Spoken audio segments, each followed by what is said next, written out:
Hi guys, this is Christine Dupont-Patz, and I wanted to take a moment to nominate Period Kits as a local nonprofit for the RMCC Gives Back program. Period Kits creates a period kit. What is that? It's a lovely little drawstring backpack that has 3 months of feminine hygiene supplies for women who are facing extreme poverty.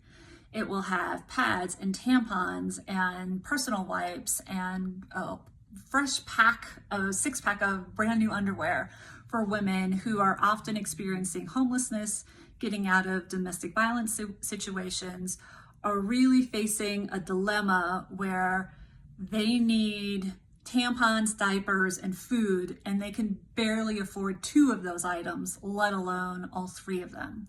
So the kits are collected, they collect the supplies, put the kits together, and then distribute them through other local nonprofits and social service programs such as the Dolores Project, A Precious Child, Growing Home.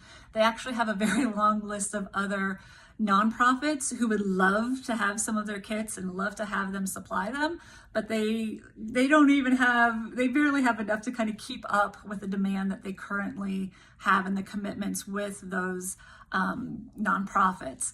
So they're a really great local kind of grassroots nonprofit. A very funny story of how I got involved. The guy who started Period Kits, or one of the guys who started Period Kits, his name is Jeff Davis, and he and I went to high school together, which doesn't sound to be that big of a deal if we were from Denver, but we're not from Denver. We're military brats. We went to high school in England with a graduating class of 52 kids.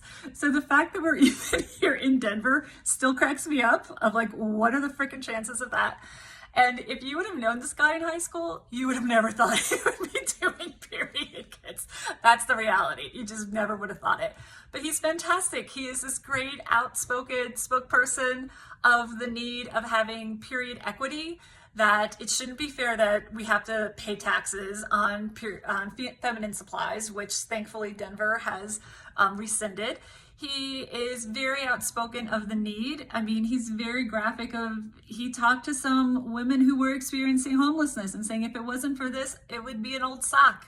It would be newspaper, which it just can't imagine ever having to do something like that.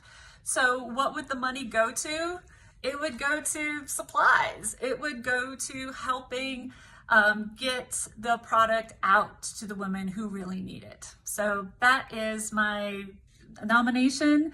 Even if they're not nominated and you still want to give, periodkits.org. They have an Amazon list. You can always just, buy some fresh underwear for a woman in need, and there you go. Thanks a lot for listening.